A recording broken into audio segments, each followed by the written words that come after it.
दुनिया के कितने भी रस मिल जाएं, दुनिया का कितना भी वैभव और रस मिल जाए, लेकिन परमात्मा रस के बिना मानवी नीरसता का एहसास करता है। बड़े बड़े धनाढ्य, बड़े बड़े सत्तावान भी नीरसता मिटाने के लिए शराब की, कबाब की, दुराचार की शरण लेते हैं। धनभागी वे हैं जो सत्संग की शरण लेते हैं, सत्पुरुषों की शरण लेते हैं। हम सत्पुरुष के चरणों में आए हैं तो हमें 11 प्रकार के लाभ हो जाते हैं। अगर 11 प्रकार के लाभ हुए हैं, कुछ भी भले 100%, 1100% नहीं हुए, 100% करके, तो कम से कम 50% भी मान लो। 1100 मार्क में से 500 मार्क भी आ जाएगा तो हम पास माने जाते हैं। तो एक तो महापुरुषों के संपर्क में गए तो आप देखो कि आपको पहले जितना सुख दुख के समय सुख दुख होता था या दुख की चोट लगती थी, अभी वैसी लगती है कि कम हो गई। सुख में जितना पहले मन लल्लू होता था, ऐसा अभी होता है क्या? अगर होता है तो या तो गुरु रूपी पावर हाउस ऐसा ही है देखने भर को। अगर सुख में दुख में वैसे की वैसी असर होती है तो समझो गुरु रूपी पावर हाउस में दम नहीं है, आप गुरु बदल दीजिए। जयराम जी की। अगर संसार में आसक्ति पहले जैसी रही तो समझ लेना कि गुरु का फायदा हमने नहीं लिया अथवा गुरु फायदा देने के योग्य नहीं। संसार की आसक्ति मिट रही है, सुख दुख की चोट कम लगती है। नीच हल्का साहित्य पहले जितना प्यारा लगता था अब उतना प्यारा नहीं लगता है और सत्य साहित्य प्यारा लगता है। दुष्कर्म जितने प्यारे लगते थे अब दुष्कर्म वो प्यारे नहीं लगते, सत्कर्म प्यारे लगते हैं। भीड़ भाड़ और ऐश आराम जो अच्छा लगता था उसकी जगह पे एकांत और त्याग, संयम और सेवा अच्छी लगती है। तो पावर हाउस पावरफुल है और शिष्य भी उसका फायदा ले रहा है। नारायण हरि, नारायण हरि। अगर पावर हाउस में पावर नहीं हो तो आप पावर हाउस बदल दो, अपना गुरु बदल दो। अगर इंस्ट्रूमेंट में गड़बड़ है तो इंस्ट्रूमेंट को ठीक कराओ, अथवा तो फ्यूज ही उड़ गया है तो उसको ठीक करो। 3 कारण होते, या तो पावर हाउस बोगस होता है, या तो फिर इंस्ट्रूमेंट में कहीं गलती होती है, या तो फ्यूज उड़ा हुआ होता है। आप देख लेना, इन तीनों में से कहीं भी गड़बड़ दिखे, पावर हाउस में गड़बड़ दिखे तो आप तुरंत आज अभी उठ के जा सकते हैं। जयराम जी की। इसमें कोई दोष नहीं लगेगा कि चलो गुरु बदलने से नरक में जाएंगे। अरे भाई गुरु ही कह रहे कि अगर मेरे से कोई फायदा नहीं होता तो चले जाना, दूसरा गुरु कर लेना। लेकिन रखड़ेल ढोर की नहीं, गुरु तो बदले और अपना मन नहीं बदले, अपना विचार नहीं बदले, अपना कुकर्म छोड़ना नहीं बदले तो गुरु क्या करे? गुरु को माने मानवी, देखे देह व्यवहार, कहे प्रीतम निश्चय समझो, पड़े नरक मोझार। गुरु को मनुष्य जाने और उसके देह के व्यवहार को, उसके हाथ हैं, उसके पैर हैं, वो ऐसा बोले ऐसा खाए। अरे गुरु को दे न माने ब्रह्मानंदम परम सुखदम, जो ब्रह्म का आनंद दे, परम सुख दे और ज्ञान की मूर्ति है। ब्रह्मानंदम परम सुखदम केवलम ज्ञान मूर्ते। नेत्र जिस ज्ञान स्वरूप परमेश्वर से देखते हैं, जीवा जिस ज्ञान स्वरूप परमात्मा की सत्ता से चखती है, मन जिस ज्ञान स्वरूप परमात्मा के आनंद से, माधुर्य से कभी कभी मुस्कान ले आता है, बुद्धि जिस ज्ञान स्वरूप परमात्मा के प्रकाश में निर्णय बदलती है, फिर भी जो नहीं बदलता उस ज्ञान स्वरूप ईश्वर में जो टिके हैं और टिकाते हैं, ऐसे मेरे गुरु हैं। तो मुझे फिर अपने इंस्ट्रूमेंट को ठीक करना है। अगर गुरु जी कहते कन्या मन्या कुर्र, तू मेरा चेला मैं तेरा गुर्र, गुरु पूनम आई है, दक्षिणा धर, तू चाहे तर चाहे मर, तो पावर हाउस बदल देना उचित रहेगा। लेकिन चेला अपने गुरु के निकट रहे, साथ में रहे, लेकिन न साधन करे, न गुरु के विचारों को अपने जीवन में लाए और पहले की पुरानी आदतों को छुप छुप के करता रहे, तो मूर्ख हृदय न चेत, यद्यपि गुरु मिलहि बिरंची सम। ब्रह्मा जी जैसे गुरु मिल जाए फिर भी मूर्ख आदमी अपनी वासना और अपनी आदत को ही पूर्ण करने के लिए गुरु के निकट गया और उसी में रमा रहा, तो फिर गुरु क्या करे। जय विजय भगवान के पार्षद थे और भगवान आदि नारायण के नित्य दर्शन का लाभ मिलता था जय विजय को, लेकिन हृदय को परिवर्तित न करने के कारण सनकादि गुरुओं को भी न पहचाना और 3 जन्म लेने पड़े असुर योनि के। हिरणाक्ष और हिरण्याकश्यपु वही भगवान के दर्शन करने वाले पार्षद ही तो थे, भगवान के निकट रहते थे। कुंभकर्ण और रावण वही जय विजय, शिशुपाल और दंतवक्र वही जय विजय, तीनों बार भगवान को आना पड़ा अपने निकटवर्ती सेवकों की मूर्खता मिटाने के लिए।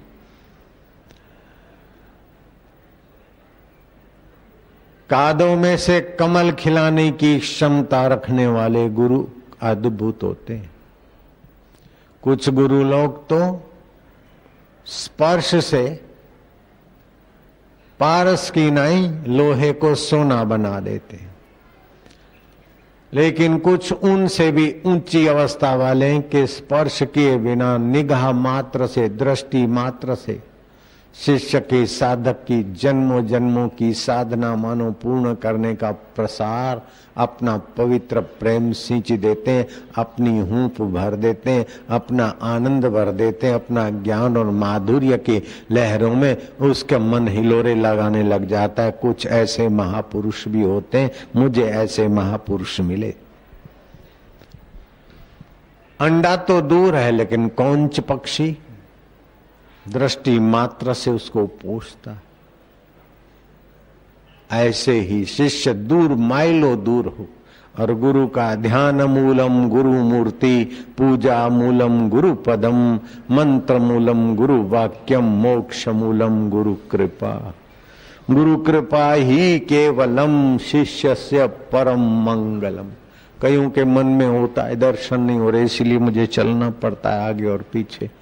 एक दूसरे के मन की बात तो अंतःकरण बता ही देता है, जयराम जी बोलना पड़ेगा। कोई भी लापरवाही के कारण लौकिक नुकसान होने देना ये भी बुद्धिमानी नहीं है। लौकिक हानि कितनी भी हो जाती है, लेकिन आध्यात्मिक लाभ अगर भारो भार होता है तो लौकिक हानि की कोई कीमत नहीं है। तो शास्त्रकार महापुरुष बताते हैं कि लौकिक लाभ को इतना महत्व न दे कि आध्यात्मिक हानि। बैठा दो ये बकरियों, बकरी दोना है तो बैठ के दो, लेकिन ऊंट दोना है तो लकीर का फकीर मत बन भाई बैठ के दोए। नहीं बेटे, ऊंट बैठ के कैसे दोएगा, हाइड्रोलिक ला ले फिर। बैठा धोइए बकरियों, उभा धोइए उठ, जैसी लागे हवा तैसी दीजिए पुठ। तो आध्यात्मिक लाभ को ठीक से महत्व देना चाहिए। समझो लौकिक लाभ हो रहा है, धन मिल गया, मान मिल गया, वाहवाही मिल गई, पत्नी मिल गई, लवरियां मिल गई, शराब मिल गया, गाड़ियां मिल गई, मोटरें मिल गई, खूब लौकिक लाभ हो गया। भोले वालों के आगे तुम बड़े दिखने लग गए, गरीबों के आगे तुम अमीर दिखने लग गए, लेकिन उससे आपको आध्यात्मिक शांति नहीं मिलेगी। और ज्यादा सुख लेने के लिए काम में, क्रोध में, लोभ में, छल में, कपट में मन भागेगा। लौकिक लाभ कितना भी हो और आध्यात्मिक लाभ से आप गिर गए तो मन काम में जाएगा, क्रोध में जाएगा, लोभ में जाएगा, मोह में जाएगा, चिंता में जाएगा, विकारों में जाएगा, पर स्त्री में, पर धन में, पर निंदा में, और दूसरे के आगे रुबाब रखने में, दूसरे के आगे बड़प्पन दिखाने में, इसी में मन जाएगा ना बेटे, तो आध्यात्मिक हानि होती जाएगी और लौकिक अहम फूलता जाएगा। तो अंत में क्या होता है? हिरणपुर का सम्राट, सुवर्ण का नगरी हिरणपुरी हिरणाक्ष का नहीं रहा, तो तुम्हारा फ्लैट 1 से 4 फ्लैट हो गए तो क्या हो जाएगा बेटे? एक दुकान से 4 दुकानें हो गई तो क्या हो गया? 50 बीघा जमीन की जगह 500 बीघा हो गई तो क्या हो जाएगा? आध्यात्मिक हानि सहकर लौकिक लाभ को तुच्छ समझना चाहिए। अपनी लापरवाही, बेदरकारी के कारण, बेवकूफी के कारण लौकिक हानि हो जाए तो हो जाए, लेकिन आध्यात्मिक लाभ हुआ कि नहीं? आध्यात्मिक लाभ के ऊपर लौकिक हानि की बलिदानी करो, और आध्यात्मिक लाभ हो गया तो लौकिक हानि होती ही नहीं है, हो सकती नहीं है। भगवान राम के गुरुदेव वशिष्ठ जी कहते हैं कि 2 चीजें हैं, एक ऐहिक दिखने वाला जगत और सुख, और दूसरा परलोक आत्मा जो दिखता नहीं है। एक होती अनुभव की चीज, दूसरी होती विश्वास की। ये दुनियावी चीजें बदल रही है, बचपन बदल गया, ये हमारा अनुभव है। दुख बदल गया, सुख बदल गया, दिन बदल गए, रातें बदल गई, ये सब बदल रहा है, संसार बदलता रहा है। ये है अनुभव की चीज, मिट रहा है। दूसरी है विश्वास की चीज कि इस मिटने वाले के पीछे अमिट कोई है जो टुकुर टुकुर जान रहा है, देख रहा है, दिल के झरोखे में झुरमुट झुरमुट देख रहा है। अब वो परमात्मा ही आप विश्वास करते हैं, मेरा आत्मा है और सबका आत्मा आत्मा सब मिलके परमात्मा ही है। तो ये परमात्मा पर विश्वास किया जाता है, तो विश्वास ऐसा हो कि उसमें संदेह न हो और विश्वास के अनुरूप कदम उठे तो आध्यात्मिक लाभ होगा। अनुभव के अनुरूप कदम उठे तो लौकिक में फसान नहीं होगी। जगत का काम ऐसे करो कि एकदम तटस्थ, जैसे पत्थर पे बीज बोते तो क्या उगेगा, ऐसे संसार का व्यवहार हो जाए, लेकिन तुम्हारे अंदर संसार का व्यवहार अंदर घुसे नहीं, कुछ उगे नहीं, पाप उगे नहीं, अहंकार उगे नहीं, चिंता उगे नहीं। पत्थर पर बावलिया भी नहीं उगता और कुसुम के फूल भी नहीं उगते। तो संसार का व्यवहार करो तटस्थ होकर, और भगवान पर विश्वास करके भगवान की भक्ति ध्यान ऐसे करो कि है उर्वर भूमि। विश्वास से करो कि कोई नहीं देखता फिर भी कोई देख रहा है, मैं किसका नाम ले रहा हूं कोई नहीं जानता है फिर भी तू जानता है, मैं क्या कर रहा हूं कोई नहीं जानता फिर भी तू जानता है, बस तेरा मेरा संबंध सच्चा है, बाकी का कच्चा है। तो जाने हुए में, अनुभव में तो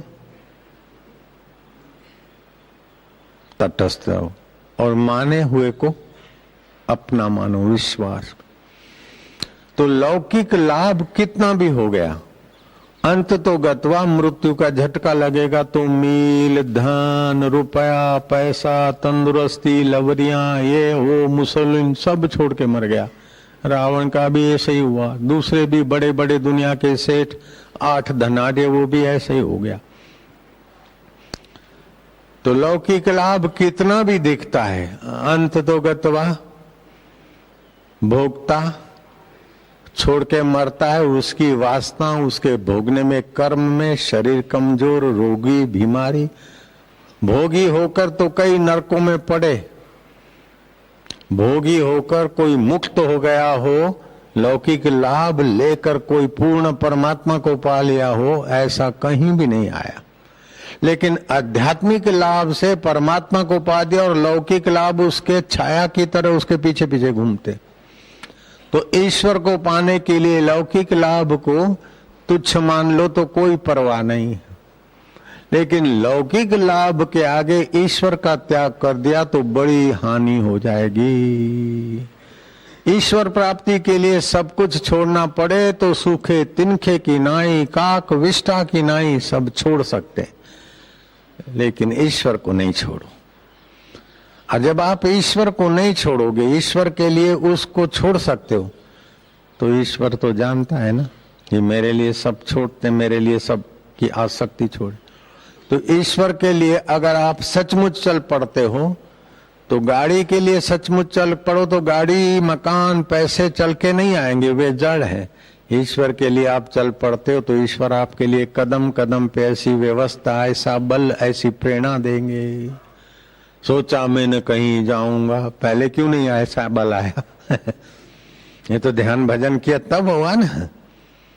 तो बल देने वाला भी वही, बल की परीक्षा लेने वाला भी वही, और बल में पास करने वाला भी तो वही है।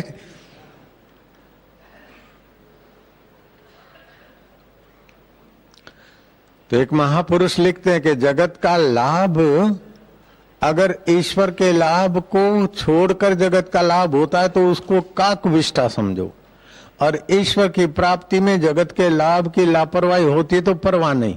और ईश्वर लाभ होने से जगत तो पाले हुए कुत्ते की नहीं पीछे पीछे आएगा, आदमी की छाया जैसे आदमी के पीछे आती। कई बार, हजारों बार हम बोले कि चीज वस्तु रुपया पैसा की कोई जरूरत नहीं है। आश्रम के नाम से कोई चंदा करता है या मांगता है तो ये आश्रम को खबर करो, आश्रम के तरफ से कोई चंदा बंदा नहीं होता। ये हॉल बन गया तो कहीं चंदा हुआ क्या? जयपुर में आश्रम बन गया तो कहीं यहाँ से मांगा क्या? गौशाला की 5000 गाय चल रही तो कभी मांगा क्या? जब यज्ञ चल रहा है, हजारों दरिद्र नारायणों को रोज 20-20 रुपए भी मिल रहे हैं, भोजन भी मिल रहा है, तो कभी चंदा किया गया क्या? चीज वस्तु रुपए पैसे की कोई जरूरत नहीं, तो क्या पैसा छापने की मशीन भी तो मेरे पास नहीं है? और ऐसा करके कोई जादू मंत्र रिद्धि सिद्धि के बल से भी नहीं होता। चल रहा है, देने वाले दे जाते, मत्था टेकने वाले टेक जाते और लेने वाले ले जाते, आराम से चल रहा है। मुर्दे को प्रभु देत है कपड़ा लकड़ा आग, जिंदा नर चिंता करे उसके बड़े अभाग। खाने पीने की, रहने सहने की चिंता नहीं करो, चिंता तो इस बात की करो कि आज का दिन व्यर्थ क्यों गया।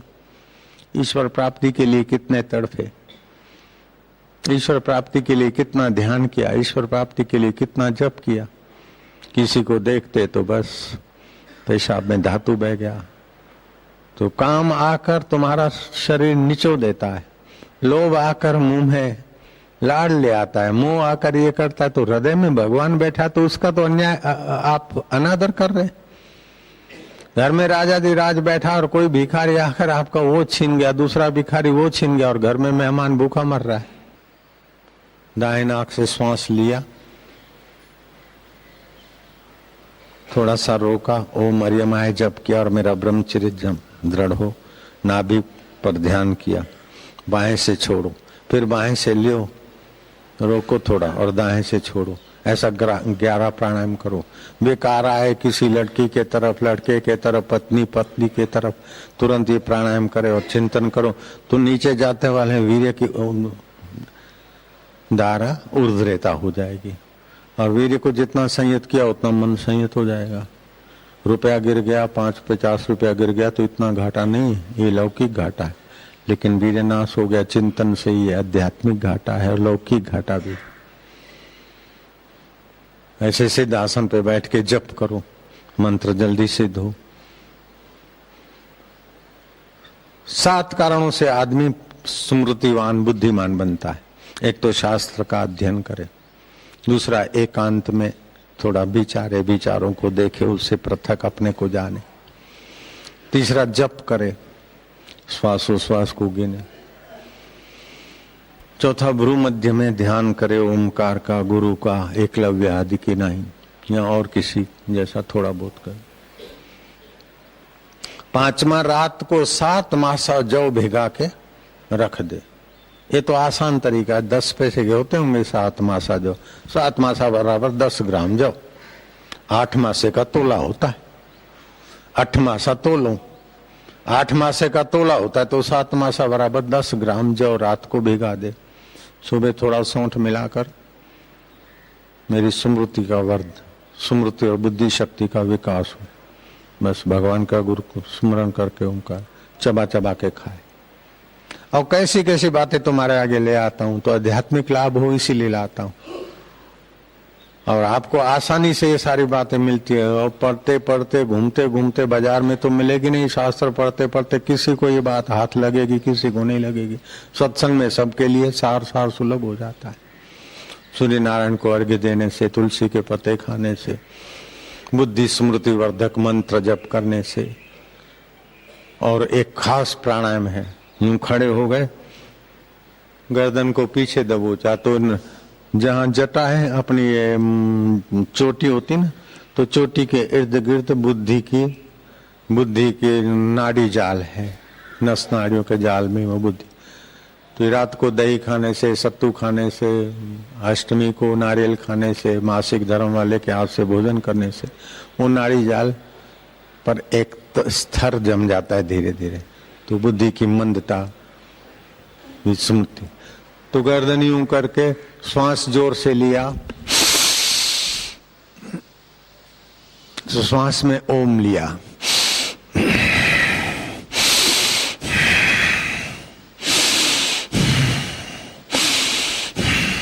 श्वास लिया तो ओम, ओम माना ओम परमात्मा। और परमात्मा के बल के आगे दूसरे कचरे पट्टी कहां तक रहेंगे। अभी समझ लो, बाद में करना। रोज सुबह करना होता है। 20 से 25 बार लंबा श्वास लिया, ओम भरा, छोड़ा तो 1 2 3 4 ऐसे 20 से 25 बार कर दिया। पहले 20, फिर 21, 22, 25। फिर क्या करो कि गर्दन को आगे दबोच दो, तो कंठ पर दबाव पड़ेगा। यहाँ स्मृति का केंद्र है। यूं करोगे तो बुद्धि, और यूं करो तो स्मृति। तो बुद्धि की भी जरूरत है, स्मृति की भी जरूरत है। सारे दुख और सारी अयोग्यताओं, बुद्धि की अयोग्यताओं के कारण ही आदमी दुखी होता है, पराधीन होता है। एक आदमी बड़ा उद्योगपति है और एक आदमी बड़ा ठेला लेके घूम रहा है। बचपन में दोनों एक ही बाल मंदिर में जाते थे। वो पढ़ा लिखा और अच्छा संग मिला, वो बुद्धिमान बन गया, अच्छे घर का वातावरण मिला तो उद्योगपति बन गया। और वो ठेले वाले का बेटा था, वातावरण छोटा मिला तो वो बेचारा ठेला चला रहा है। मनुष्य तो वही है, पड़ोसी तो वही है। उसके यहाँ 2000 है। अभी दिल्ली में एक आदमी आया, 14,000 का आदमी काम करते। लेकिन बापूजी इतनी एक थोड़ी कृपा कर दो जयराम जी की। बिल्कुल सच्ची बात कहता हूँ। प्रसिद्ध आदमी है, उनके ट्रैक्टर भी बिकते देश परदेश में, ये वो सब। फरीदाबाद में भी उनके काम धंधे ये हुए। तो जैसा वातावरण मिलता है आदमी पहुंच जाता है। लेकिन इतना होने के बाद भी आखिर देखते तो बेचारों के ऊपर दया आती है कि हाय भगवान, इससे तो लीलाशाह बापू के चरणों में पहुंचते और थोड़ा सा आध्यात्मिक लाभ लेते तो 14,000 आदमी काम करे, चाहे 14 आदमी काम करे अथवा 14 घर से भिक्षा लेके खाए, तब भी परलोक और इहलोक उसके चरणों के आगे दास बन जाए। ऐसी भी योग्यता तो है ना। इसीलिए लौकिक लाभ को महत्व देकर आध्यात्मिकता का गला कभी नहीं घोंटना चाहिए। और आध्यात्मिक लाभ के आगे लौकिक लाभ की परवाह नहीं करनी चाहिए। तो श्री कृष्ण कहते हैं, यन लब्ध्वा न चापारम लाभम मन्यते न अधिकम ततः यस्मिन् स्थिरो न दुखे न गुरुणापि विचालित। जिस लाभ से बढ़कर कोई लाभ नहीं है और जिसमें स्थित होने के बाद बड़ा भारी दुख भी कोई माना नहीं रखता, उसको पालो। तो वो तो विश्वास की बात है। शास्त्र सम्मत, वेद सम्मत, महापुरुष के अनुभव सम्मत। आपका अनुभव है कि जगत दुख रूप है, आपका अनुभव है तो सब बदल रहा है, आपका अनुभव है कि बूढ़े हो रहे हैं, मर रहे हैं, ये आपके अनुभव की बात है। और विश्वास की ये बात है कि परमात्मा सत्य है, चेतन है, आनंद स्वरूप है, अपना आत्मा है, अंतःकरण में उसका वास है और सारी सृष्टि का वो स्वामी है। वो करने में, न करने में, अन्यथा करने में समर्थ है। ये विश्वास। तो विश्वास का भी फायदा लो और अनुभव का भी फायदा लो। पत्नी के साथ व्यवहार करने के बाद क्या अनुभव में आता है कि कोई सार नहीं है। ये आपके अनुभव की बात है, ठीक है कि नहीं है। शमशान में जाते तो लगता है कि देख लो आखिर तो यार अपने को भी ऐसे, ये क्या है, कोई बात कैसा, कोई सार नहीं। मित्र से बातचीत करते रहते, खाते, फिर देखते कि मित्र दगा देते। आपका अनुभव है। कुटुंबियों को जितना अपना अपना मानते, प्रेम करते, स्नेह करते, देखते कि वो भी कब का कुछ कर देते। ये अनुभव की बात है। और विश्वास की बात है कि कोई एक ऐसा है कि सब होने के बाद भी हमारा साथ नहीं छोड़ता है। मित्रों ने धोखा दिया, शत्रुओं ने जुल्म किया, फिर भी वो साथी हमारे साथ था, है और रहेगा। बस उसको खोजो। उसको खोजोगे कैसे? डंडा लेके थोड़ी खोजोगे। लिखी छिपी कर रहा है, लेकिन उसको प्रीति पूर्वक स्मरण करो, उसकी चाह भर दो। बस हमें उसको पाना है, बस इतना पक्का इरादा करो, सद्गुण अपने आप आने लगेंगे। और हमको जगत को पाना है, इतनी चाह पक्की करके फिर तो टेंशन, तनाव, खुशामत, चेहरा बनाना, मुंह बनाना करते करते करते आदमी अफू दफू हो जाता है। मैं तो ऐसे ऐसे लोगों को देखा कि जिनके पास हजारों नौकर हैं, 14,000 वो भी देखा तो बेचारे दुखी। और ऐसे लोगों को भी देखा कि आज है तो है, कल का किराया देखा जाएगा, और पैदल नदी पार करके चल के आ गए। क्या हाल है, बड़े बहुत खुश। ऐसे लोगों को भी देखा। खुशी पैसों के अधीन नहीं है, खुशी वाहवाही के अधीन नहीं है। खुशी है वासना रहित होकर परमात्मा में प्रीति करे। परमात्मा में प्रीति तो वासना रहित, वासना रहित तो परमात्मा में प्रीति।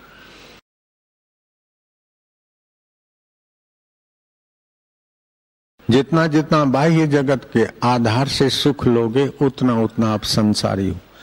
जितना जितना सुख बाहर को, बाहर वालों को दे दोगे, और आप अंदर का सुख लोगे, उतना उतना आध्यात्मिक। बस और लाइन में आना कोई जरूरी नहीं। हम तो गुरु जी का मानसिक पूजन कर देते। मन के ही लड्डू बनाना तो तेल के क्यों बनाना, घी नहीं डालना। फिर एक हार गुरु जी को क्यों पहराए, नहला दिया, फिर वस्त्र पहरा दिए, तिलक कर दिया, एक चंपा का हार पहरा दिया, एक गुलाब के फूलों का पहरा दिया, बढ़िया चंदन का कर दिया। साईं कहते बस बस, मैं क्या जरा सा साईं और आरती कर हो गया साईं की आदत थी तो हो गया बस हो गया। ऐसे इसी आश्रम में एक साधु घूमता घूमता आया था। रामानंदी साधु था, त्रिपुंड करता था। तो कई वर्ष रहा था। तो एकाएक एक दिन मेरे को उसके यहाँ कुटियाएं थी, कच्ची कच्ची, जहाँ आपका हॉल है ना, यहाँ कच्ची कुटियाएं थी। तो मैं उसकी कुटिया में गया तो बड़ा हंस रहा, खुश। मेरे गुरुजी मेरे स्वागत। मैं क्या, अरे ब्रह्म क्या करता है? ओ गुरुदेव गुरुदेव करके तो दंडोत। मैं क्या करता है? गुरुजी आपको भोजन करा रहा था। मैं क्या, है तो कुछ नहीं। बोले गुरुजी मानसिक करा था। तो मैं क्या खिला रहे थे? बोले 56 मन लड्डू बनाए थे। मैं क्या, इतना क्यों? बोले गुरु मन का बनाना है तो 1-2 लड्डू से क्या होता है। 56 भोग खिलाए थे। बड़ा प्रसन्न था। तो 1600 उपचार की पूजा करते हैं, उसका पुण्य होता है, लेकिन उससे भी मानस पूजा का 10 गुना पुण्य होता है। उड़िया बाबा थोड़े चेले होते तो नमस्कार करते, स्नान कराते। स्नान तो क्या कराते, बेली पत्र धरते, साक्षात शिव है हमारे गुरु। लेकिन जब भीड़ बढ़ गई तो फिर खड़ा होकर ही रख देते, फिर तो मानसिक ही होता है। तो गुरु पूर्णिमा का महोत्सव, गुरु की करुणा कृपा को याद करके हम बदले में क्या दे सकते हैं, लेकिन फिर भी हम निगुणे न हो जाएं, गुण चोर न हो जाए। तो उरुण होने का उत्सव, अपने जीवन में नई साधना का प्रकाश पाने का उत्सव, व्यास भगवान की करुणा कृपा के प्रसाद से आज तक जो भी अभी इस युग में, इस चतुर्युग में जो कुछ मत पंथ चले हैं, सीधा अनसीधा व्यास जी के शास्त्रों का ही उसमें प्रसाद है। ऐसे व्यास जी की स्मृति में ये व्यास पूर्णिमा, गुरु पूर्णिमा, आषाढ़ी पूर्णिमा आदि कई दूसरे भी नाम है, मनाए जाते हैं। और इस पूर्णिमा का पर्व और सभी पूर्णिमाओं के पुण्य कर्मों को प्राप्त करा देता है। तो ये संयम पर्व है, साधना पर्व है, तपस्या पर्व है।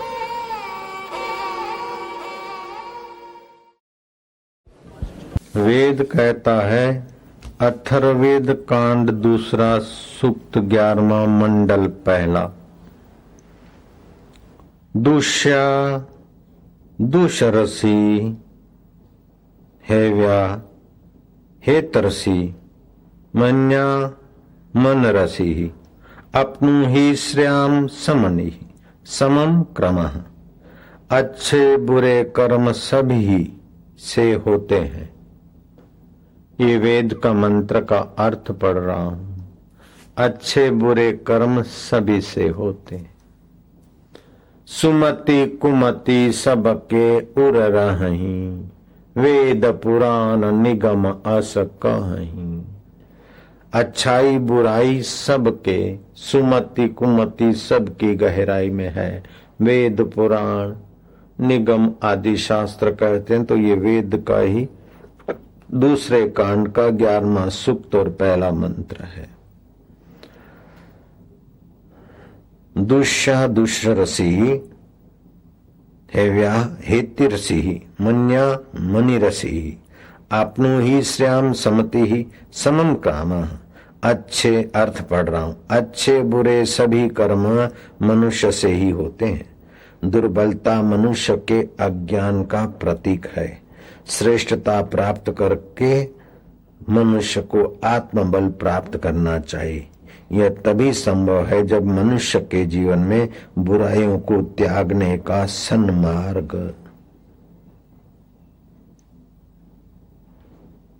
पर चलेगा। अब सन्मार्ग पे चलेगा, कैसे चले? तो कोई मार्गदर्शक चाहिए। केवल मार्गदर्शक की अपेक्षा कोई उंगली पकड़ के ले जाने वाला चाहिए। कोई साथ में ले जाने वाला हो तो और साथ में ले जाने वाला कोई हो, उसकी अपेक्षा अपनत्व जिससे हो वो हो। और कैसा भी साथ में ले जाने वाला नहीं, उस मार्ग का अच्छी तरह से अनुभवी हो और हमें पद पद पे पुचकारता हुआ, उत्साह भरता हुआ हम डील करें तो हमें प्रोत्साहित करता हुआ ले चले, तो फिर हम यात्रा सरलता से कर सकते हैं। तो वैसे महापुरुषों में 8 प्रकार के, हमें सत्य मार्ग पे ले जाने वाले महापुरुषों के 8 प्रकार की बात आती है। उनका संपर्क करने से में 11 प्रकार के लाभ होते हैं। एक ऐसे गुरु होते चंदन जैसे चंदन स्वयं को घिस कर हमें सुगंध देता है, ऐसे स्वयं अपने को कष्ट में अथवा परिश्रम में डालकर ब्रह्मानंद के सुख को छोड़कर समाज में आए, संपर्क में आए, वे होते हैं चंदन प्रकार, चंदन की नाई गुरु। उन्हें चंदन गुरु कह सकते हैं। दूसरे प्रकार ऐसा कहा गया विचार गुरु, जिनके ऊंचे विचार, ऊंचा मार्गदर्शन पाकर हम नीच विचार, नीच कर्म छोड़कर उनके कहने के अनुसार चल पड़ते हैं, विचार गुरु। तीसरे होते हैं अनुग्रह गुरु। चंदन की नाई तो अपने को घिसाते हैं, ऊंचे विचार तो देते हैं, लेकिन अनुग्रह भी भारो भार भरा है। जैसे नादान ना समझ यात्री को कभी पुचकार के, कभी टेका देकर, कभी अपने वाहन में बिठाकर अपने कंधे पर उठाकर ले जाने वाले, जैसे बालक पर अनुग्रह करके माँ कभी उसकी चाल से चलती तो कभी गोद में उठा लेती, तो कभी आंख दिखाती है, तो कभी प्यार पुचकार देती, तो कभी कुछ देती है। कैसे भी करके माँ उसको उन्नत करने के लिए सब कुछ कर लेती है। ऐसे ही छोटी बुद्धि वाले, छोटी संसार की चीजें चाहने वाले, छोटा नजरिया रखने वाले व्यक्तियों को भी अपने प्रेम से, अपने भाव से, अपनी सहानुभूति से, उदारता से, अनुग्रह के उस सहज अमीवृष्टि से वे हमको ले चलते, तो बहुत सारा समाज ऐसे गुरु के साथ चलने के काबिल बन जाता है। चंदन गुरु अपनी जगह पर है, लेकिन किसी किसी में चंदन गुरु के गुण तो होते हैं, साथ साथ में विचार गुरु, ज्ञान ध्यान के विचार देने का, और फिर तीसरा ये सद्गुण भी होता है अनुग्रह गुरु, अर्थात अनुग्रह करने में भी कम नहीं, भारो भार अनुग्रह करते। नहीं तो उनको क्या लेना है हमसे। शरीर तो हार्ड मांस का है, नाक से लींट निकलती है, मुंह से बदबू वाली हवा निकलती है, मरे हुए बैक्टीरिया वाली, कान से खुरेद निकलती है। शरीरों में क्या भरा है? मन तो हमारा कपट और छल से भरा है, और धन वो लात मार कर संत हुए, गुरु हुए। तूने हमसे क्या लेना है? शिष्य को ऐसा चाहिए गुरु को सब कुछ दे, तन मन धन। गुरु को ऐसा चाहिए शिष्य का कछु न ले, कुछ भी न ले, फिर भी कभी हमारी कल्याण मंगल के लिए, हमारी ममता मिटाने के लिए कुछ न कुछ चीज लेते, ताकि मुफ्त का माल इनको अपचा न हो जाए। अपचा अन्न अजीर्ण करता है, सड़ता है, बीमारी करता है। चलो थोड़ी सेवा ले ली और फिर वही सेवा की वस्तु, सेवा की योग्यता दूसरों के कल्याण में लगा देते हैं। तो हमसे लिया भी, फिर भी नहीं लिया, लिया तो हमारे कल्याण के लिए लिया। तो ये ऐसे अनुग्रह संपन्न गुरु होते हैं। चौथा गुरु प्रकार का बताया गया है कि अनुग्रह गुरु करने वाले बड़े भाग्य से ये 3 सद्गुण संपन्न गुरु मिलते हैं। चौथा गुरु में ये सामर्थ्य होता है स्पर्श, अर्थात जरा सा सिर पे हाथ रख दिया और सामने वाले के अंदर शक्तिपात हो गया। लेकिन कुछ महापुरुष सिर पर हाथ रखते, तो कुछ लोग केवल दृष्टि से भी महापुरुष ऐसे होते हैं। सिर पर हाथ 1-2 को रखो तो सिर पर, जब समूह को ले चलना है तो सिर पर हाथ कहाँ रखते घूमेंगे। तो कौंच पक्षी 6-6 महीने दूर रहकर भी अपनी दृष्टि से अंडों को पोषण कर देता है, ऐसे गुरु में कौंच गुण भी होता है। दृष्टि मात्र से शिष्य को देश हो विदेश हो सामने हो, स्पर्श की मत्थे पे हाथ रखने की जरूरत न पड़े, दृष्टि मात्र से उसके चित्त में अपने विचारों को, अपने ज्ञान को, अपनी दिव्यता को भर दे। ये कौंच गुरु पद भी किसी किसी ऐसे गुरु में होता है कि 1 गुण हो तभी भी उनका आदर करना चाहिए, लेकिन 6-6 गुण संपन्न कोई ऐसे गुरु मिल जाए तो फिर शिष्य के भाग्य का तो कोई माप तोल ही नहीं। मेरे गुरुदेव में ये सामर्थ्य था, मेरे सिर पर हाथ नहीं रखा था, उपदेश देते हुए दृष्टि डाल दी थी। पूर्ण गुरु कृपा मिली, पूर्ण गुरु का ज्ञान। महाराज 7वां गुरु का दिव्य गुण होता है दर्पण गुरु, अर्थात आत्मनिरीक्षण करो। गुरु कहेगा कि अपने मन को देख, साक्षी हो जा। मन के बुरे विचार है, बुराई है तो मन में है, तो मैं बुरा हूं सोचोगे तो बुराई गहरी उतर जाएगी। बुराई मन की है तो निकाल, अगर बुराई तन की है तो निकाल, बुराई वाणी की है तो निकाल। शिव पुराण में सनकादि ऋषि कहते कि शारीरिक 4 प्रकार के दोष होते हैं। अपनी हिम्मत करके गुरु का सहयोग लेकर 4 शरीर के पापों को निकाल दे तो गुरु प्रसादी पूर्ण रूप से पचा सकता है। 4 मन के मानसिक पापों को निकाल दे और 3 वाणी के पापों को निकाल दे तो तू इस जैसे गुरु में 1 गुण हो, 2 गुण हो, कोई गुरु में 6 गुण होता है, 7 गुण, तो ऐसे ही तेरे में सत शिष्य होने के सभी गुण विकसित हो जाएंगे अगर ये 3 बातें मान लेता है बेटा। तो शरीर के दोषों को निकाल। शरीर के दोष क्या होते हैं? शारीरिक दोष होते हैं कि न खाने जैसा खा लिया, खड़े खड़े बाजार में खा लिया, तो अशुद्ध आहार से बचना एक शारीरिक दोष से आप बचे। ये नया पाठ दे रहे हैं इस गुरु पूनम को। हिंसा, चले फिरे जीव जंतु की हिंसा न हो और भोजन में भी मांस मदिरा आदि न हो, ये समझो एक शारीरिक दोष से आप बचे। झूठे कार्य से अपने को बचाए और दूसरे के धन हरण के भाव से अपने को बचाए। एक दोष हुआ है शारीरिक। दूसरा शारीरिक दोष अर्थात अभक्ष भक्षण, हिंसा, झूठे कार्य और पराया धन अपहरण करण, ये 4 शारीरिक दोष हुए। दूसरे का धन अपहरण नहीं करना चाहिए, हिंसा नहीं करनी चाहिए, भक्षण नहीं करना चाहिए और झूठे कर्म नीच कर्मों का त्याग करना चाहिए शरीर से। समझो शिष्य के शारीरिक शुद्धि हो गई। दूसरी होती मानसिक शुद्धि 2 प्रकार की, अर्थात पर स्त्री को भोग दृष्टि से नहीं देखना,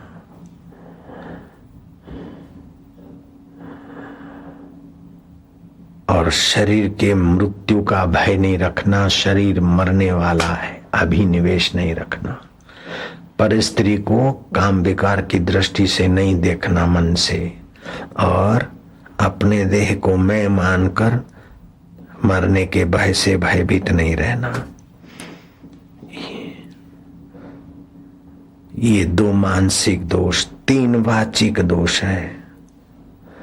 असत भाषण नहीं करना, चुगली नहीं करना और अप्रिय वचन नहीं बोलना। ये वाणी के 3 दोषों से शिष्य बचे तो उसका थोड़ा सा जप भी बहुत गुना हो जाएगा, उसकी थोड़ी सी सेवा भी बहुत गुरु जी को प्रिय लगेगी, और उसका थोड़ा सा जीना भी उसके लिए बहुत हो गया। उसका थोड़ा सा भी ध्यान भजन उसको बहुत फल देगा।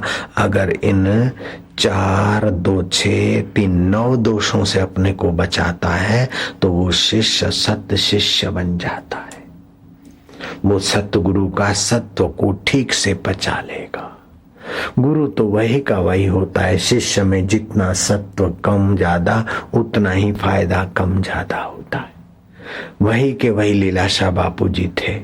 किसी ने 2% फायदा लिया, किसी ने 10 लिया, किसी ने 15 लिया, किसी ने 25 लिया, किसी ने 40 लिया होगा तो किसी ने 35 लिया, किसी कोई मर्द ने 60 लिया होगा तो किसी महामर्द ने 70% फायदा लिया होगा, और किसी परम पुरुष ने 80 या 90% लिया होगा, तो किसी ने 100% लिया होगा। भगवान जाने,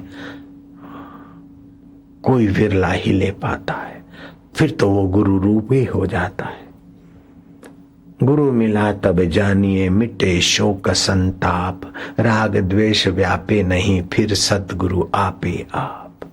वो गुरु का 100% फायदा मिल गया तो फिर आपके सत्व का, आपके ऐश्वर्य का, आपके माधुर्य का, आपके योग का प्रागट्य हो जाएगा। सुख दुख में सम रहना, इसी का नाम योग है। कृष्ण की गीता के अनुसार, पतंजलि महापुरुष की दृष्टि के अनुसार चित्त की वृत्ति शांत हो जाए तो योग है। वैद्यों की दृष्टि से 2 औषध को मिलाना योग, गणित वेताओं की दृष्टि से गणित के अंक मिलाना योग, लेकिन श्री कृष्ण का योग तो मोक्षदायी योग है। सुखम वाव यदि वा दुखम सयोगी परमो मता। मेरी नजर में वो श्रेष्ठ परम योगी है। और सुख दुख बुलाने नहीं पड़ते, आते रहते हैं। आप सुख के भोगी मत बनो। सुख आए तो ज्यादा खुशी मत मनाओ कि ये दुख दे के जाएगा। सुख आए तो उसमें अपने को कुदाकर फेंको मत। जैसे चाशनी की कढ़ाई में मूर्ख मक्खी अपने को खुशी खुशी में डुबो देती है, सियानी मक्खी धीरे से चक्कर मार के धीरे से कहीं 1-2 जगह पर कहाँ बैठना कहाँ ना बैठना, फिर बैठ के अपना काम बना के छटक जाती। मूर्ख मकोड़े हैं तो चाशनी में डूब मरते हैं, सियाने मकोड़े हैं तो लेकर अपना काम बना लेते हैं। ऐसे जो मूर्ख लोग है वो संसार के सुख में डूबकर संसार में मरते रहते, जन्मते रहते, कीट पतंग की योनियों में और नीच योनियों में भटकते रहते। सियाने लोग है तो संसार की वस्तु का उपयोग कर लेते हैं। भोजन करते तो औषध की नहीं। अब बारिश के दिनों में कम खाना चाहिए और नाश्ता वास्ता नहीं करना चाहिए। सर्दियों में पौष्टिक भोजन खाना चाहिए, लेकिन गर्मियों में सादा भोजन और बारिशों में वायुनाशक भोजन करना चाहिए। तो स्वास्थ्य का ख्याल करके भोजन करें। ऐसे ही बच्चे को जन्म देने के लिए वार त्योहार तिथि देखकर भगवत चिंतन करके संसार में उतरे, ठीक है, लेकिन शादी किया है तो बस मजा ले और उसने लाली लगाई, लिपस्टिक लगाए, फिल्म में घूमे और फिल्म देखकर फिर विकार उपजे और फिर विकारों के आवेग में बच्चे को जन्म दिया तो बच्चा तो खिड़कियां तोड़ेगा, बच्चा तो गालियां देगा, क्योंकि फिल्म देख देख के बच्चे पैदा हुए मुर्गी छाप हो जाएंगे। अंडे खाकर आमलेट खाकर बच्चे पैदा करोगे तो मुर्गी छाप बच्चे आएंगे, आपको भी सताएंगे, खुद भी सताए जाएंगे बेचारे। तो तेन त्यक्तेन भुंजिता, त्याग से संयम से। जिस गाड़ी में ब्रेक नहीं हो और लाइट नहीं हो तो उसकी रात्रि की मुसाफरी करने वाले को वो गाड़ी कब कहाँ गिरा दे, कहाँ मार दे और उसके द्वारा कितनों को घायल कर दे, कहना मुश्किल है। ऐसे जीवन में संयम की ब्रेक होनी चाहिए और ज्ञान की बत्ती होनी चाहिए। जो कल नहीं आए थे वे हाथ ऊपर करें, आज आपको सत्संग मिल रहा है, ठीक है। जो आज नहीं आए हैं वे हाथ ऊपर करें, कोई नहीं करता है, क्यों? ज्ञान चाहिए ना। प्रकाश जैन आज नहीं आए हैं तो है ही नहीं, तो हाथ कैसे ऊपर करेंगे? अगर कर लेते हैं तो ज्ञान का अनादर करके कर लेते हैं, तो ज्ञान चाहिए ना। तो जीवन में व्यवहार में ज्ञान चाहिए, उसको बोलते हैं व्यवहारिक विवेक। लेकिन सतगुरुओं के चरणों में जाते हैं तो निर्मल विवेक पैदा होता है। बिनु सत्संग विवेक न होई, राम कृपा बिनु सुलभ न सोई।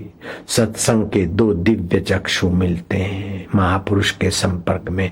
एक सत्संग सत्य पुरुष परमात्मा में विश्रांति पाने के संस्कार का संग, दूसरी के दिव्य नजर, दिव्य सूझबूझ, निर्मल विवेक। एक तो सत्संग मिलता है, दूसरा निर्मल विवेक मिलता है। ज्यों ज्यों गुरु के चरणों में आना जाना रहेगा त्यों त्यों ये दिव्य चक्षु पुष्ट होते जाएंगे। इसीलिए कबीर जी कहते हैं कि प्रतिदिन सतगुरु का संग दर्शन करना चाहिए। प्रतिदिन नहीं कर सकते तो आड़े दिन करी ले, आड़े दिन नहीं करी सकते तो तीजे दिन करी ले, तीजे दिन नहीं तो सप्ताह सप्ताह करी ले, चौथे दिन करी ले, सप्ताह सप्ताह करी ले। फिर कबीर जी ने छूट छाट दी के बहुत व्यस्त आदमी और संसार को सत्य मानने वाला व्यक्ति अगर चौथे दिन न करी सके तो बोले आठवें दिन करी ले, आठे दिन न करी सके तो पाख पाख करी ले, कह कबीर काल दगा नहीं दे। पाख पाख नहीं करी सके तो मास मास करी ले, कहे कबीर काल दगा नहीं दे। तो पूनम मनाने वालों को मास मास में तो दर्शन के निमित्त सत्संग मिल जाता है, और मास मास में पूर्णिमा का दर्शन, पूर्णमासी के दर्शन में भी ये पूर्णमासी विलक्षण है। इस पूर्णमासी की महिमा निराली है। इस पूर्णमासी को व्यास पूर्णिमा बोलते हैं, गुरु पूर्णिमा बोलते हैं। आषाढ़ मास की इस पूर्णिमा को आषाढ़ी पूर्णिमा, व्यास पूर्णिमा, गुरु को पूर्णिमा बोलते हैं। आज तो व्यास जी को थोड़ा सा ही हम याद कर लेते हैं। त्रिशीणाम वासुदेवो अस्मि, पांडवानाम धनंजयः, मुनिनामहं व्यासः, कविनाम उष्णी कवि। भगवान ने व्यास जी को अपना स्वरूप बना कहकर अपने विभूति में व्यास जी का नाम लिया है। ऐसे तो सर्वत्र भगवान ही भगवान है, लेकिन जहां जहां कहीं विशेषता दिखती है तो वो विशेषता उस जगह पर उस वस्तु व्यक्ति की नहीं, वो जो विशेषता का उद्गम स्थान है वो परमात्मा ही है। ऐसा जानना चाहिए हम सभी को। बोलते हैं वृषि वंशियों में वासुदेव, वृषि वंश जो हुआ उसमें वासुदेव मैं ही हूँ। वैसे तो भगवान सर्वत्र है, लेकिन वो वृषि वंशों में वासुदेव जो है वो विशेषता जो है वो मेरी है। और पांडवों में धनंजय मैं ही हूँ। तो धनंजय माना अर्जुन, युधिष्ठिर में कोई दूसरा बैठा है क्या? लेकिन अर्जुन में थोड़ी वे और विशेषता है, तो और विशेषता है तो वो मेरी ही है।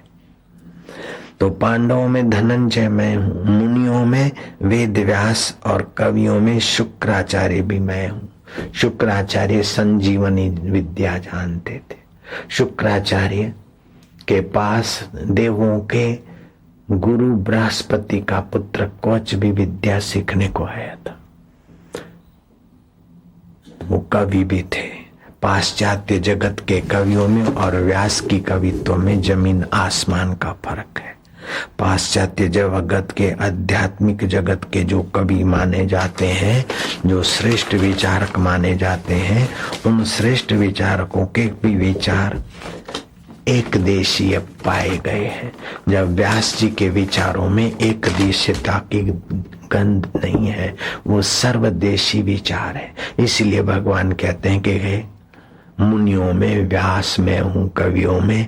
भगवान जी मुनियों में व्यास अपने को कैसे क्यों मान रहे हैं कि और जगत के जो लोग हैं वे अपने विचारों को ऐहिक जगत के सामने रख कर तोल तोल के एक निष्कर्ष पर लाते हैं, और व्यास जी ऐहिक जगत को सामने रखते हैं और साथ साथ में प्रकृति और पुरुष के विषय में विचार करते हैं। और व्यास जी ने, कवि कालिदास ने तो अपनी कविता में उज्जवल पक्ष लिया मानव का, अपने पात्रों को की सजनता दिव्यता दिखाई है। तो अंग्रेज कवि ने मनुष्य प्रकृति के अधीन है, मनुष्य क्या कर सकता है, वो आलेखन किया है। मनुष्य का अंधारिया पक्ष का वर्णन किया और कवि कालिदास ने मनुष्य का शुक्ल पक्ष का वर्णन किया। लेकिन व्यास जी ने तो मनुष्य के जीवन में उजाला पक्ष भी है, अंधकार पक्ष भी है। युधिष्ठिर, भीम आदि के दोषों का भी वर्णन करने में व्यास जी चुके नहीं हैं, और दुर्योधन और कर्ण के सद्गुणों की भी व्याख्या करने में व्यास जी ने पीछे हट नहीं की। इसीलिए व्यास जी पूर्ण कवि है, पूर्ण आर्ष दृष्टा है, पूर्ण तटस्थ पुरुष है। तो एक साथ में गुरु होते हैं चंद्र गुरु। जैसे चंद्रकांत मणि अपने स्थान पर चंद्र को देखकर चंद्रकांत मणि पिघल जाती है, ऐसे व्यास पद्धति को पाए हुए महापुरुषों को देखकर शिष्य का हृदय द्रवीभूत हो जाता है, स्नेह से ज्ञान से पावन होने लगता है। नारायण हरि नारायण हरि। चंद्र गुरु, दर्पण गुरु, कौंच गुरु। तो फिर से आप अपने में देख लेना कि हमारे गुरु में इस प्रकार की एक गुरु की योग्यता है कि 2 गुरुओं की है कि 3 की है कि 4 की है कि 5 गुरुओं की योग्यता हमारे गुरुदेव में, कि 6 गुरुओं की योग्यता है, 7 गुरुओं की है कि 8 गुरु तत्व चमका है। तो हम भी अपने में शिष्यत्व को पूरा भरते जाएं। पूरा प्रभु आराधिए, पूरा जाका नाम, नानक पूरा पाइए, पूरे के गुण गाओ।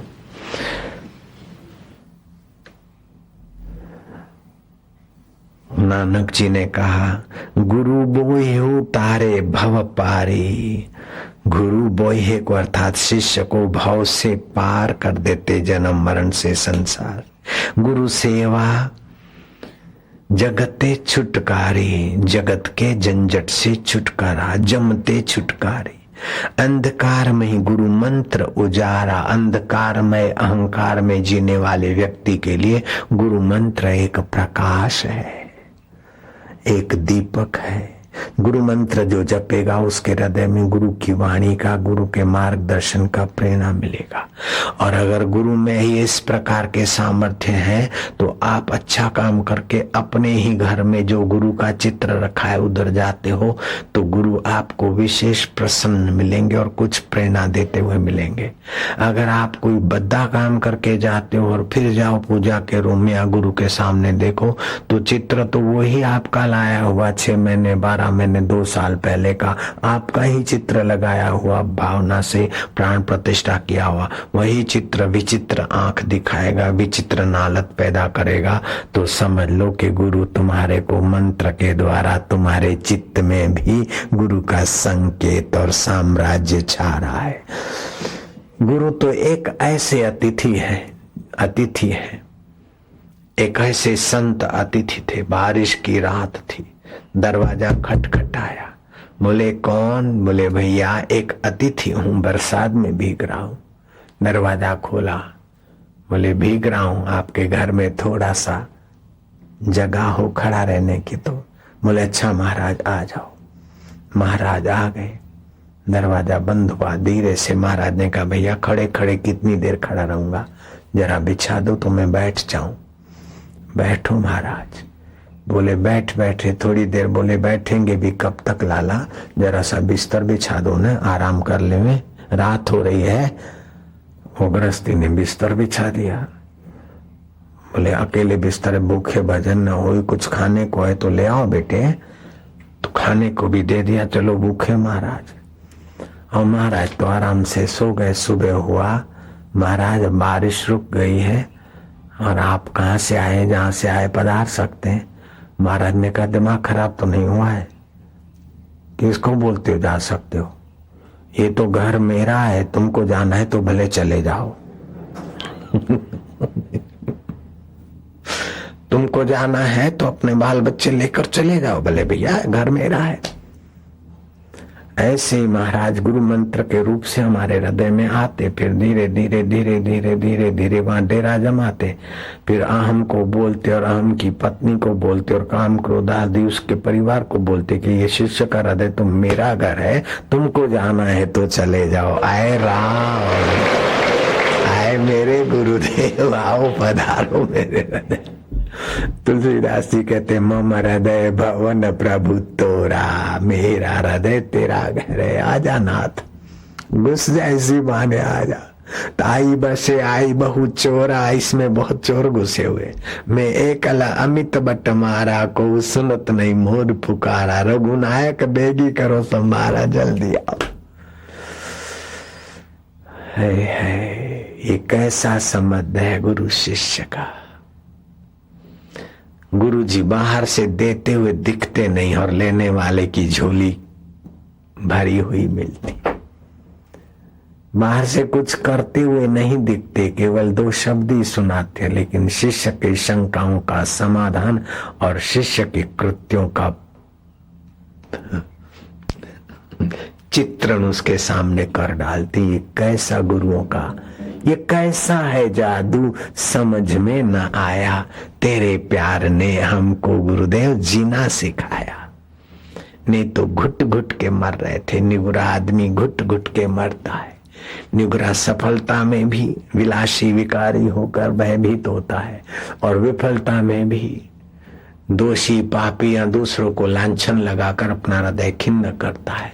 लेकिन सगुरा विफलता में भी सतर्क होकर पुरुषार्थी बनता है और अपनी विफलता का कारण खोजता है, और सफलता में भगवान की गुरु की कृपा मानकर अहंकार रहित होकर आत्मविश्रांति पाता है। श्री रामचंद्र जी सगुरे हैं। श्री रामचंद्र जी अपने को वशिष्ठ जी का शिष्य कहलाकर अहोभाव का एहसास करते हैं।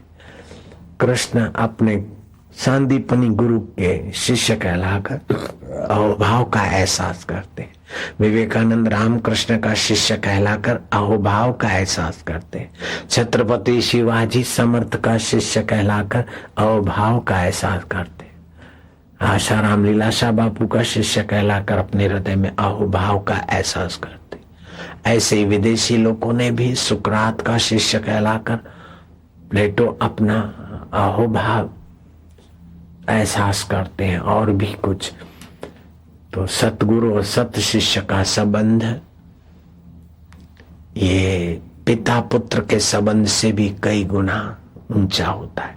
पिता का पुत्र का तो देह संबंध होता और पिता की आशा होती कि बेटा बड़ा हो, बुढ़ापे में हमारी संभाल ले, हमें खिलाए कमाए, और हम बूढ़े हो या हमारी कुछ स्थिति हो तो हमारा ख्याल करे, हमारी सेवा करे। लेकिन गुरुदेव इस आशा से हमारा पालन पोषण अंतःकरण पुष्ट नहीं करते कि मैं बूढ़ा हो जाऊं और मेरे चेले मुझे खिलाएंगे पिलाएंगे या मेरा ख्याल रखेंगे। ऐसा नहीं होता।